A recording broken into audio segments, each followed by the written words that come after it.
And not that they are killing Bangladeshis who are just at the border areas.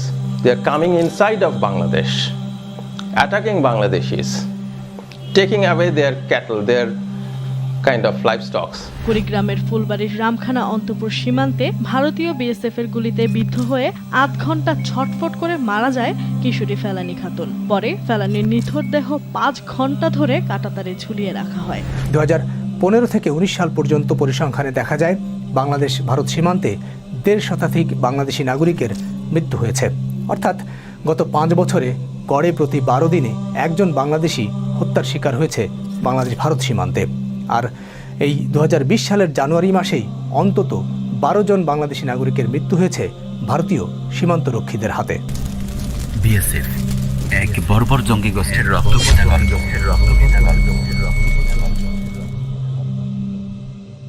জঙ্গি, সন্ত্রাস, জঙ্গিবাদ, উগ্রবাদ শব্দগুলো কি চেনা চেনা লাগছে আপনার? চেনা চেনা লাগারই কথা, কারণ প্রতিদিন পত্রিকার পাতা উল্টোলেই আপনি এই শব্দগুলো দেখছেন। টিভি খুললেই এই শব্দগুলো আপনার কানে বিদ্ধ হচ্ছে। অনেক জঙ্গিবাদ বিরোধী শর্ট ফিল্মও নিশ্চয়ই আপনার চোখে পড়েছে, যেখানে দেখানো হচ্ছে কলেজ ভার্সিটির ছাত্ররা গানবাজনা ছেড়ে দিয়ে দিনদার হয়ে ভয়ঙ্কর জঙ্গিতে পরিণত হচ্ছে। তাগুত রাষ্ট্রযন্ত্র ও শয়তানি মিডিয়ার ব্যাপক অপপ্রচারের ফলে জঙ্গি শব্দটি শুনলেই আপনার চোখে ভেসে ওঠে মাদ্রাসার কোনো ছাত্র বা কোনো আলিম কিংবা কলেজ ভার্সিটির কোনো দিনদার ছাত্র। কিন্তু আপনি কি কখনো ভেবেছেন জঙ্গি শব্দ শুনলে আপনার চোখে ভেসে আসা এই লোকগুলোই কি আসলে জঙ্গি? তাগুত সরকার ও তার পোষা শয়তানি মিডিয়া কি আপনাকে সঠিক তথ্য দিচ্ছে, নাকি আপনার চোখে ধুলো দিয়ে আপনাকে বিভ্রান্ত করছে আর আসল জঙ্গিদেরকে আপনার চোখ থেকে আড়াল করে রাখছে? প্রিয় দর্শক, একটু ভেবে বলুন তো, জঙ্গি বলতে আপনি কি বোঝেন? আপনি হয়তো বলবেন যারা নিরপরাধ মানুষ হত্যা করে তারাই জঙ্গি, অথবা এর কাছাকাছি কিছু বলবেন। আমরাও আপনার সঙ্গে দ্বিমত করব না। তাহলে যারা যত বেশি নিরীহ মানুষ হত্যা করবে তারা তত বড় জঙ্গি হবে। কিন্তু তাগুত সরকার ও দাজ্জালি মিডিয়া আপনাকে যেসব মানুষ দেখাচ্ছে তারা কি আসলেই কোনো নিরীহ মানুষ হত্যার সঙ্গে জড়িত, নাকি আসল খুনি, আসল জঙ্গি, আসল উগ্রবাদী অন্য কেউ বা অন্য কোনো গোষ্ঠী? আসল জঙ্গি গোষ্ঠীকে আড়াল করার জন্য তাগুত সরকার ও তার পোষা মিডিয়া আপনাদের চোখে ধুলো দিচ্ছে না তো? কখনো কি প্রশ্ন করেছেন নিজেকে? কখনো কি খবর নিয়েছেন প্রতিদিন দেশে যে অগণিত নিরীহ মানুষ খুন হচ্ছে, গুম হচ্ছে, জুলুমের শিকার হচ্ছে, প্রতিদিন যে অসংখ্য মা বোন ধর্ষিতা হচ্ছে, নির্যাতিতা হচ্ছে, এগুলো কারা করছে? কোন বর্বর জঙ্গি গোষ্ঠীর হাতে ঝরছে দেশের নিরীহ মানুষের তাজা প্রাণ?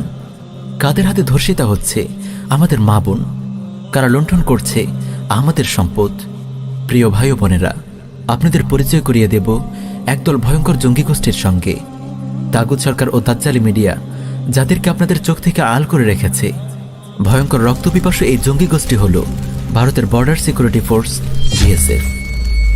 প্রিয় দেশবাসী, আপনারা হয়তো ভালো করেই জানেন মালাউন মুশরিকরা ভারতের মুসলিমদেরকে যেভাবে করায়ত্ত করে রেখেছে, একইভাবে তারা বাংলার মুসলিমদেরকেও হাতের মুঠোয় নিতে চায়।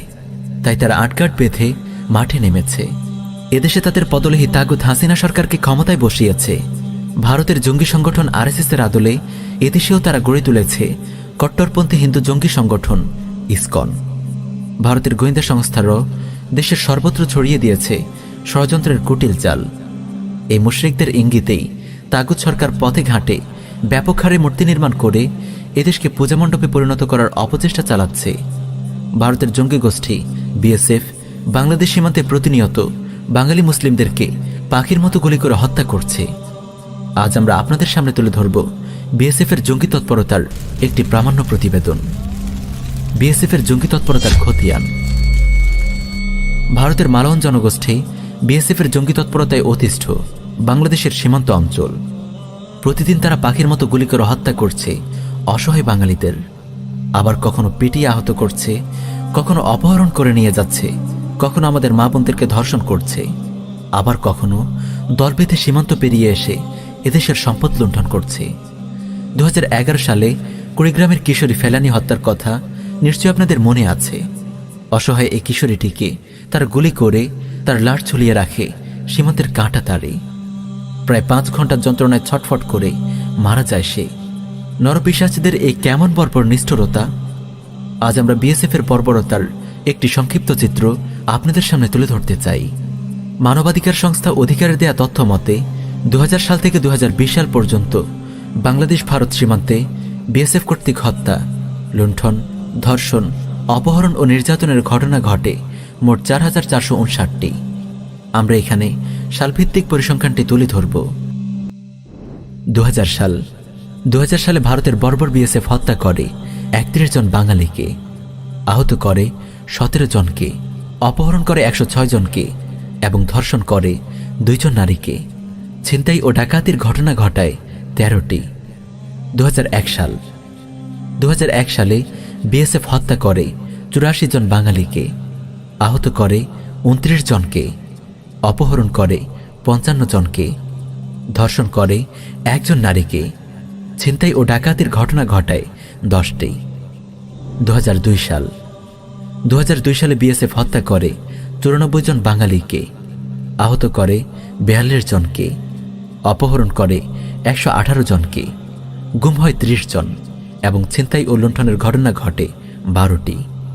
2003 সাল 2003 সালে বিএসএফ হত্যা করে 27 জনকে, আহত করে 41 জনকে, অপহরণ করে 120 জনকে, ধর্ষণ করে 2 জন নারীকে, গুম হয় 7 জন আর লুণ্ঠন ও ছিনতাইয়ের ঘটনা ঘটে 8টি। 2004 সাল 2004 সালে বিএসএফ হত্যা করে 72 জনকে, আহত করে 30 জনকে, অপহরণ করে 73 জনকে, ডাকাতি ও ছিনতাইয়ের ঘটনা ঘটে 5টি। 2005 সাল 2005 সালে বিএসএফ হত্যা করে 88 জনকে, আহত করে 53 জনকে, অপহরণ করে 78 জনকে, ধর্ষণ করে 3 জন নারীকে। এছাড়াও গুম হয় 14 জন এবং ডাকাতি ও ছিনতাইয়ের ঘটনা ঘটে 4টি। 2006 সাল 2006 সালে বিএসএফ হত্যা করে 155 জনকে, আহত করে 121 জনকে, অপহরণ করে 160 জনকে, ধর্ষণ করে 2 জন নারীকে, গুম হয় 32 জন এবং সম্পদ লুটের ঘটনা ঘটে 9টি। 2007 সাল 2007 সালে বিএসএফ হত্যা করে 118 জনকে, আহত করে 82 জনকে, অপহরণ করে 92 জনকে, ধর্ষণ করে 3 জন নারীকে। এছাড়াও গুম হয় 9 জন এবং ডাকাতির ঘটনা ঘটে 5টি। 2008 সাল 2008 সালে বিএসএফ হত্যা করে 61 জনকে, আহত করে 46 জনকে, অপহরণ করে 81 জনকে। এছাড়াও ডাকাতি ও লুণ্ঠনের ঘটনা ঘটে 3টি। 2009 সাল 2009 সালে নরপিশাচ বিএসএফ হত্যা করে 98 জন নিরীহ বাঙালিকে, আহত করে 77 জনকে, অপহরণ করে 25 জনকে, ধর্ষণ করে 1 জন নারীকে। এছাড়াও গুম হয় 13 জন বাঙালি এবং লুণ্ঠনের ঘটনা ঘটে 1টি। 2010 সাল 2010 সালে বর্বর বিএসএফ হত্যা করে 74 জন নিরীহ বাঙালিকে, আহত করে 72 জনকে এবং অপহরণ করে 43 জনকে। এছাড়াও গুম হয় 2 জন এবং ডাকাতির ঘটনা ঘটে 1টি। 2011 সাল 2011 সালে বিএসএফের হাতে নিহত হয় 31 জন বাঙালি, আহত হয় 62 জন এবং অপহরণের শিকার হয় 23 জন। 2012 সাল 2012 সালে বিএসএফ নামক পিশাচের হাতে খুন হয় 38 জন বাঙালি, জখমী হয় 100 জন, অপহৃত হয় 74 জন, গুম হয় 1 জন। এছাড়াও তাদের হাতে লুণ্ঠনের ঘটনা ঘটে 9টি। 2013 সাল 2013 সালে নরথম বিএসএফের হাতে নিহত হয় 29 জন বাঙালি, আহত হয় 79 জন, অপহরণের শিকার হয় 127 জন, ধর্ষণের শিকার হয় 1 জন নারী। এছাড়াও তাদের হাতে লুণ্ঠন ও ডাকাতির ঘটনা ঘটে 77টি। 2014 সাল 2014 সালে রক্তপিপাসু মুশরিক বিএসএফ হত্যা করে 35 জন নিরীহ বাঙালিকে, আহত করে 68 জনকে, অপহরণ করে 99 জনকে। এছাড়াও গুম হয় আরও 2 জন। 2015 সাল 2015 সালে বিএসএফ নামক হায়নার হাতে প্রাণ হারায় 44 জন নিরীহ বাঙালি, আহত হয় 60 জন, অপহৃত হয় 27 জন। এছাড়াও গুম হয় 1 জন। 2016 সাল 2016 সালে বিএসএফ শয়তানদের হাতে নিহত হয় 29 জন অসহায় বাঙালি, জখমী হয় 36 জন এবং অপহৃত হয় 22 জন। 2017 সালে মুশরিক নরপিশাচ বিএসএফের হাতে প্রাণ হারায় 25 জন, আহত হয় 39 জন, অপহৃত হয় 28 জন। 2018 সালে নরপিশাচ বিএসএফ খুন করে 11 জন নিরীহ বাঙালিকে, আহত করে 24 জনকে এবং অপহরণ করে 16 জনকে।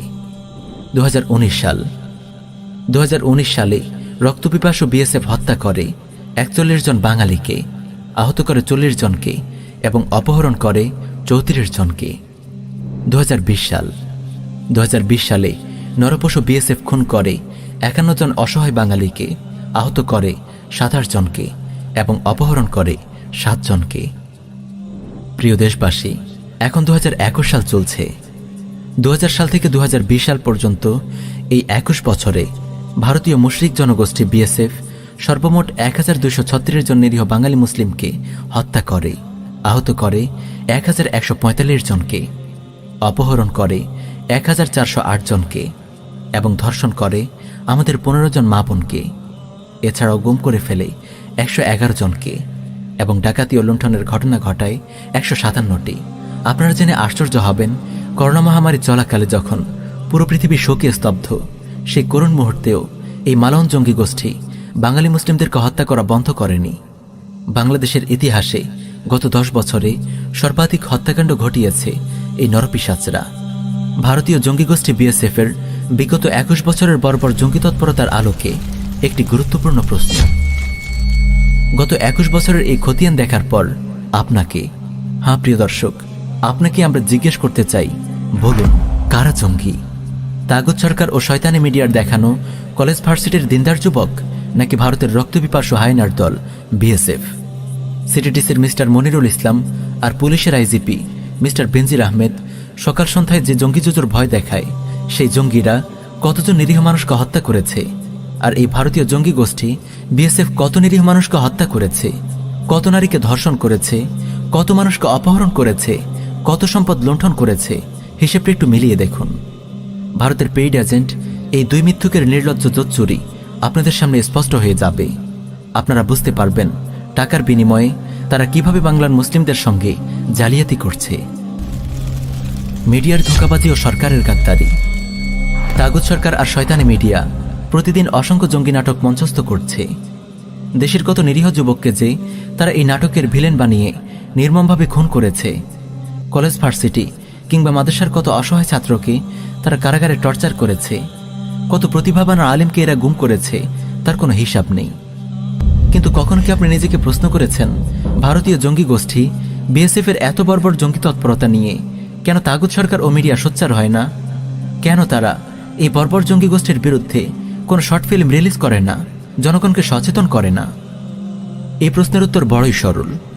জঙ্গিবাদী মূলত এদেশ থেকে ইসলামকে উৎখাত করার একটি ষড়যন্ত্র। তাই তারা নামাজ পড়াকে জঙ্গিবাদ বলছে, তাওহীদ ও শিরকের জ্ঞান অর্জন করাকে জঙ্গিবাদ বলছে, গান বাজনা ও বেবিচার পরিত্যাগ করাকে জঙ্গিবাদ বলছে, টাকনোর ওপর কাপড় পরাকে জঙ্গিবাদ বলছে। নাউযুবিল্লাহি মিন যালিক। বিএসএফের জঙ্গি তৎপরতা নিয়ে তাগুত সরকারের বক্তব্য আরও আশ্চর্যজনক। খাদ্যমন্ত্রী সাধনচন্দ্র মজুমদার তার এক বক্তব্যে বলে, সীমান্ত হত্যায় বিএসএফের কোনো দোষ নেই। পররাষ্ট্রমন্ত্রী এ কে আব্দুল মোমিন বলেছে, বাংলাদেশের দুষ্ট ব্যবসায়ীদের অস্ত্রের ভয়ে যখন ভারতীয়রা গুলি করে তখন সীমান্ত হত্যা হয়। আমাদের কিছু দুষ্ট ব্যবসায়ীরা এরা ওখানে ইলিগালি যায় এবং তাদের কাছে অস্ত্র থাকে, তখন ওরা বাধ্য হয় ভয়ে, কারণ অস্ত্র থাকলে তো ভয়ে ওদের গুলি করে ফেলে। অথচ হিউম্যান রাইটস ওয়াচ জানাচ্ছে, তদন্ত করা মামলার কোনোটিতেই বিএসএফ প্রমাণ করতে পারেনি যে হত্যার শিকার ব্যক্তিদের কাছ থেকে প্রাণঘাতী অস্ত্র বা বিস্ফোরক পাওয়া গেছে, যার দ্বারা তাদের প্রাণ সংশয় বা গুরুতর আহত হওয়ার ঝুঁকি থাকতে পারে। সুতরাং বিএসএফের মেরে ফেলার জন্য গুলি চালানোর দৃষ্টিভঙ্গি জাতীয় ও আন্তর্জাতিক আইনে মানুষের জীবনের অধিকার লঙ্ঘন করে। কেবল সীমান্তেই নয়, এই জঙ্গি গোষ্ঠী রীতিমতো বাংলাদেশের সীমান্তের গভীরে ঢোকে বাঙালি মুসলিমদেরকে হত্যা করছে, মা বোনদেরকে ধর্ষণ করছে এবং ধনসম্পদ লুণ্ঠন করছে।